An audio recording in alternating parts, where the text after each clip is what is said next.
El Camino del Cuidado es un podcast que explora la filosofía del cuidado y el cuidado del ser. En cada episodio hablaremos con expertos y personas inspiradoras sobre cómo cuidar de nosotros mismos, de los demás y de la naturaleza. Aprenderemos sobre diferentes prácticas de cuidado. También exploraremos cómo el cuidado puede ser un camino para crear una sociedad más justa, solidaria y compasiva. Sean todos bienvenidos y bienvenidas a la filosofía del cuidado. En su segunda temporada, en este episodio vamos a hablar de la densidad ética del trabajo del cuidado. Soy Manuel Alarcón, estudiante de Ingeniería de Control de la Universidad Nacional C de Medellín y actualmente estoy cursando tercer semestre. Un saludo muy especial a todos y todas. Yo soy Fabián David Dueña de Sierra, estudiante de Ingeniería Industrial de la C de Bogotá, actualmente cursando mi noveno semestre y tanto Manuel como yo somos ambos estudiantes de la Universidad Nacional de Colombia. Efectivamente, Fabián, y después de esta pequeña presentación, queremos comentarles que nos sumergiremos en un tema que, aunque fundamental, a menudo pasa desapercibido en nuestra sociedad: la filosofía del cuidado y su profunda conexión con la esquiva idea del bien.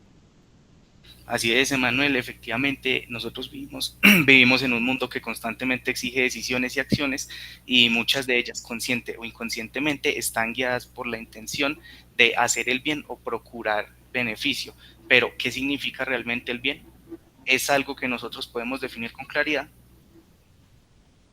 Para ayudarnos a explorar estas preguntas tan vitales y tan importantes, tenemos el honor de contar hoy con la docente María Isabel Ardila Marí, una docente que cuenta con una vasta experiencia en docencia tecnológica y universitaria, principalmente en el campo de ingeniería. Bienvenida, María Isabel. ¿Nos podrías contar un poco más de ti? Hola Fabián, hola Emanuel, muchas gracias por la invitación muchachos. Yo soy María Isabel Ardila, ingeniera mecánica, especialista en gestión de proyectos y magíster en gestión energética industrial. Pues muchachos, con una experiencia ya casi cerca de 29 años en docencia universitaria, he transitado por programas tecnológicos, programas de pregrado, y ahora también acompañando la docencia en algunas especializaciones en varias universidades de Medellín, Institución Universitaria Pascual Bravo, ITM, la UPB, el Politécnico Jaime Isaza Cádiz. Muchas gracias por la invitación. A ti, profe, muchas gracias por acudir a esta cita el día de hoy. Para empezar, hablemos del cuidado. Los textos que hemos revisado nos dicen que la práctica del cuidado es guiada por la intención de facilitar el sumergimiento de una buena calidad de vida. ¿Cómo podemos entender esto? Pues mira, Manuel, el texto es muy claro, dado que el cuidado de sí mismo no es diferente al cuidado de los demás, porque no existe un bien para sí mismo distinto del bien del otro. Básicamente, existir es intrínsecamente coexistir. ¿Esto qué significa? Que en las relaciones de cuidado las personas actúan al mismo tiempo por sí mismas y por los otros. Eso es importante, puesto que no es una postura egoísta ni altruista, sino que implica el bien ser compartido de quienes están en la relación y el bien ser de la relación en sí misma. De hecho, considerar el cuidado como un acto puramente oblativo o de sacrificio corre el riesgo de legitimar el sufrimiento. Fascinante. Entonces el cuidado es inherentemente relacional y ético. Entonces, aprovechando que estamos con nuestra docente invitada, te quiero hacer la primera pregunta. En tu experiencia como docente, ¿cómo se manifiesta esta idea de coexistir y el bien ser compartido en el aula o en la relación con tus estudiantes y colegas? A ver muchachos, de todas maneras, en la relación enseñanza-aprendizaje no hay un actor únicamente, ¿cierto? Entonces están los docentes, están los estudiantes, está la relación entre todos y obviamente buscamos, como ustedes lo mencionaban, un bienestar, ¿cierto? Entonces, en esa interacción que se da en el proceso de enseñanza y aprendizaje, para poder coexistir y lograr ese bienestar, pues se vienen una cantidad de interacciones, trabajos en equipo, foros, investigaciones, en donde debe primar obviamente el respeto, la escucha, la colaboración, y ahí es donde se manifiesta lo que ustedes mencionan, el coexister y el bien ser. Efectivamente, profe, muchísimas gracias. Y esto es muy importante porque esto mismo le da al cuidado un estatuto de eticidad, como dicen los textos, porque se ocupa de cómo promover el bienestar. Aquí es donde la cosa se pone buena, mi querido Fabián, ya que a veces es un poco compleja. Si el cuidado busca el bien, la siguiente pregunta es obvia: ¿qué es el bien? Precisamente la búsqueda de esta respuesta es lo que le otorga al cuidado una dimensión ética y a la vez lo revela con toda su problematicidad. Como Platón afirmaba, que es importante resaltarlo, la idea del bien constituye el saber más importante, porque sin ella ni siquiera el conocimiento del resto sería de beneficio alguno. Es la fuente de luz para entender cuáles son las cosas justas, útiles y también las cosas provechosas. Profe, desde tu labor docente, ¿cómo relacionarías el bien y la ética? Muchachos, tocan ustedes un tema fundamental. Es que sin ética no hay bien. A ver, cumplir responsablemente e integralmente cualquier labor, no solamente la de docencia, la que sea, es unir el bien y la ética. Entonces yo considero que la educación al servicio del bien con ética implica responsabilidad y formación integral.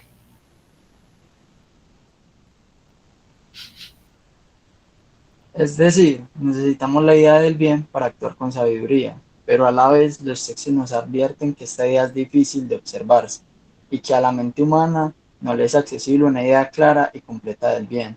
Se dice que está destinada a permanecer más allá de la posibilidad de una comprensión plena, es decir, como en una zona de misterio lo podríamos decir.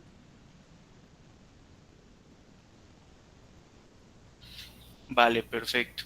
Profe, en este caso, aprovechando que tú estás aquí, yo te quería hacer una pregunta muy importante, dado que tú acompañas a jóvenes en procesos formativos. Y la pregunta más puntualmente es, ¿podrías contarnos alguna experiencia en la que hayas tenido que tomar una decisión difícil relacionada con el cuidado y qué te ayudó a orientarte éticamente en ese momento?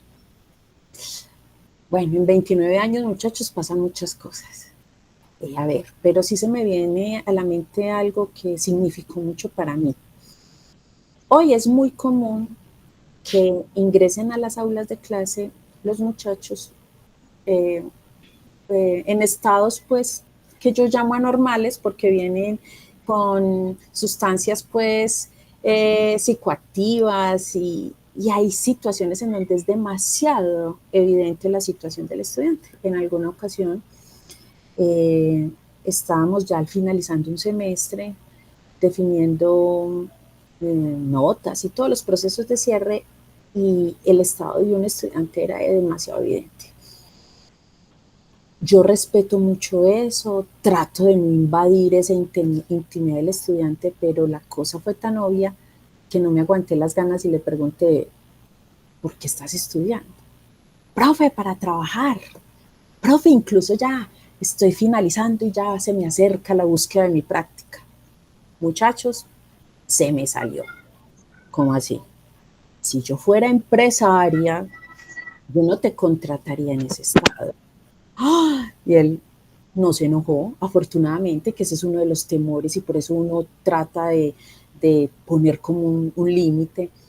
Lo tomó a charla, ¿cómo así, profe? Y yo no, en ese estado ni te contrato y tu manera de vestir tampoco da muy buena impresión.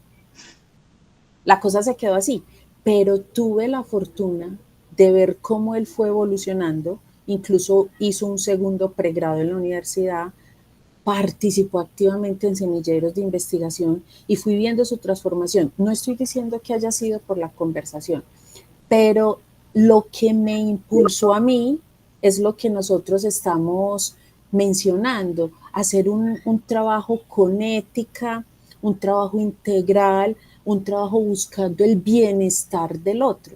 Y creo que eso es un ejemplo y algo que me queda a mí en mi historia y en mi recorrido como docente como algo satisfactorio, ¿cierto? Formación integral con responsabilidad ética, que es algo que debe de primar en la educación. Ok, disculpa además si te voy a interrumpir, profe. Muchas gracias porque este ejemplo puntual nos permite demostrar cómo tú desde tu labor docente logras cambiar la vida de cualquier persona, en este caso ese muchacho. Es muy interesante y ojalá los oyentes lo tengan muy presente porque esto es un ejemplo no solo del cuidado, sino de la transformación de la vida de las personas a través del mismo. Muchas gracias por ese ejemplo, profe. Dale, Emma. Sí, totalmente de acuerdo con mi compañero. Es muy importante tener en cuenta que de esto se trata la educación, más allá de simplemente unas notas, de aprender cálculos, de resolver ecuaciones, pues en nuestro caso de ingeniería, es muy importante uno saberse formar, no ser una persona integral. Y pues es muy importante que los profesores tengan pasión, como en este caso nuestra docente invitada María Isabel, porque en casos puntuales podrían ser de gran ayuda. Entonces, continuando con nuestra entrevista, podemos decir que el bien es difícil de definir. Uno podría preguntarse, ¿por qué no lo dejamos de un lado si no somos capaces de definirlo? Eso es muy interesante lo que acabas de postular, Emanuel, y es que el texto también lo argumenta, puesto que si el trabajo del pensamiento olvida esa pregunta, la experiencia tiene dificultad de encontrar un aliento auténticamente ético. Es como decidir no proveerse de un mapa cuando se entra en un territorio desconocido, por poner un ejemplo. La filosofía del cuidado, al estar arraigada en la experiencia, pues de este caso la experiencia vivida, hace que esta pregunta sobre el bien sea principalmente primaria e irrenunciable. Profe, en el texto se habla de pensar con el corazón. Entonces viene nuestra siguiente pregunta. ¿Cómo equilibrar razón y emoción en el cuidado sin caer en sentimentalismo o en frialdad técnica? Uy, bueno, eso lo va puliendo uno con el tiempo porque es complicado. Pero yo diría que a mí, en mi labor docente, me ha facilitado mucho este tema del equilibrio razón y emoción, mi experiencia de maternidad. O sea, lo que hago y lo que he hecho con mi hija, lo hago con mis estudiantes, ¿cierto? Entonces, prima la persona. O sea, no estoy impartiendo simplemente un conocimiento, sino que estoy interactuando con un ser humano. Entonces, si prima la persona, si lo trato con respeto, si busco su formación integral, que es lo que hemos venido hablando, su transformación en cierta forma, pero lo hago sin dejar de exigir en esa adquisición de conocimiento. Creo que eso da el equilibrio al que ustedes hacen mención con la pregunta, ¿cierto?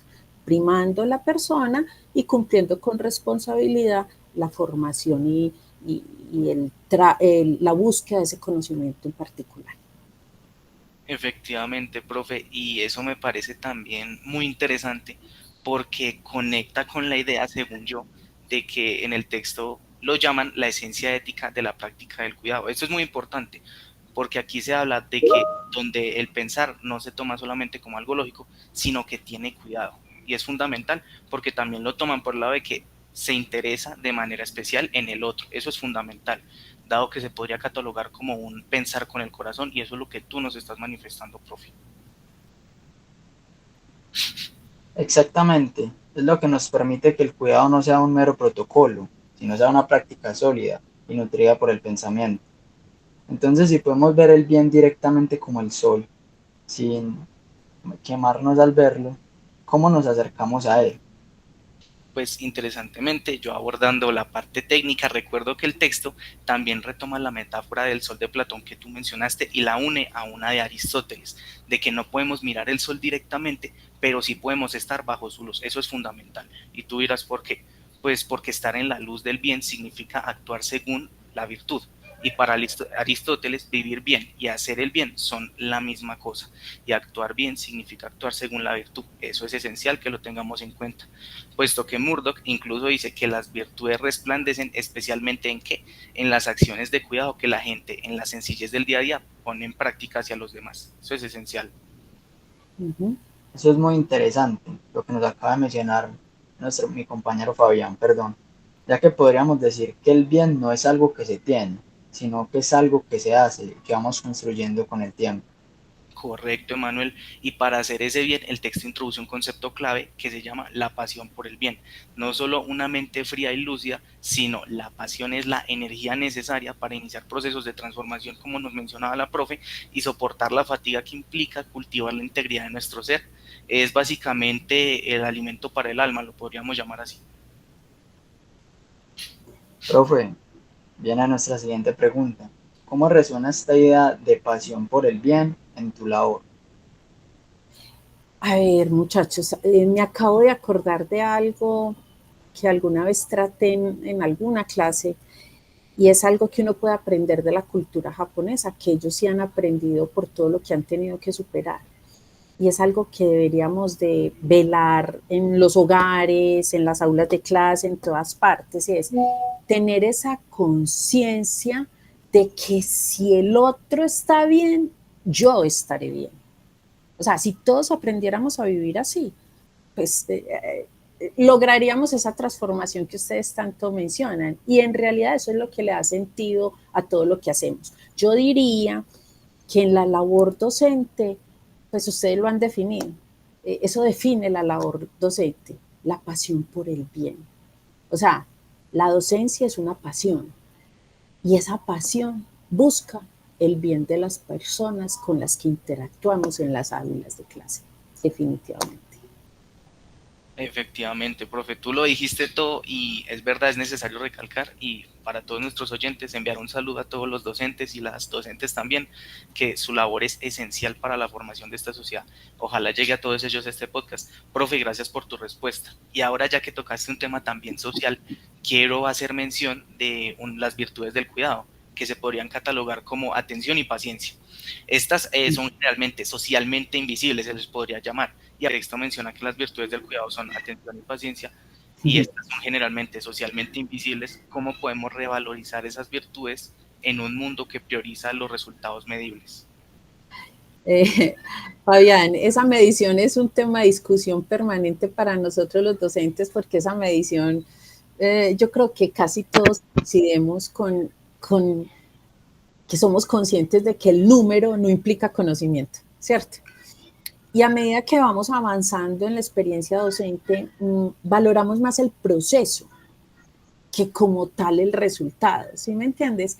Entonces, cuando un docente, no sé, enamora, contagia con su actitud, logra apasionar al estudiante por esa área de formación, yo creo que eso da esperanza que el número, o sea, la medición, sea bueno, sea aceptable, ¿cierto? Entonces, yo creo que hay una serie de virtudes, como ustedes mencionan, que hacen que la medición sea menos preocupante, ¿cierto? Entonces, la pasión, la interacción, el enamoramiento, el convencimiento de que ese conocimiento te va a hacer crecer como persona y te va a ayudar a desarrollarte. Yo creo que eso logra equilibrar lo que se busca durante el proceso para obtener un buen resultado. Sí, profe, eso es muy interesante lo que acabas de mencionar porque sobre todo acá en Colombia estamos muy acostumbrados a que pensamos que el estudiante que saca un 5 es súper inteligente, pero el que reprueba la materia o pierde un examen no lo es. Y pensamos que una nota va a definir el conocimiento y eso no siempre es así, porque uno que obviamente está en el otro lado, en la otra cara de la moneda, muchas veces estudia por un examen y fácilmente la persona que más estudió, que más se preparó o que antes del examen podía estar mejor preparado, los nervios lo traicionan o pasa alguna cosa durante la prueba que no se le da el resultado que le esperaba. Entonces es muy importante uno mirar como el proceso, mirar que la persona se haya esforzado, porque finalmente una nota no puede medir el conocimiento de la persona. Exacto. Entonces, finalmente, sí, profe, dale. Emanuel, lo que pasa es que estábamos hablando en las preguntas anteriores de la formación integral y eso está demostrado. El estudiante de 5 no es el que mejor desempeño profesional necesariamente tenga, o sea, no es una relación directa, ¿cierto? Entonces, esa formación integral que ustedes vienen analizando y mencionando es lo que realmente genera el desarrollo, ¿cierto? No necesariamente la nota. Tienes toda la razón. Listo, profe. Entonces, finalmente queremos darte la palabra para cerrar este episodio por medio de una última pregunta. Si el cuidado también es una práctica política, ¿qué mensaje final te gustaría dejarle a nuestros oyentes, en especial a quienes hacen parte de comunidades educativas, sobre cómo transformar nuestras instituciones en espacios donde prime el cuidado por encima de la eficiencia? Bueno, muchachos, a mí me mencionan política y se me viene a la mente la palabra democracia. Y definitivamente en un aula de clase esto es fundamental. En un aula de clase prima la persona, en un aula de clase se espera la participación y la opinión de todos, ¿cierto? La generación de conocimiento con la colaboración de todos. El solo hecho de presentar la materia y acordar cómo vamos a evaluar la materia es un acto político, es un acto de democracia, ¿cierto?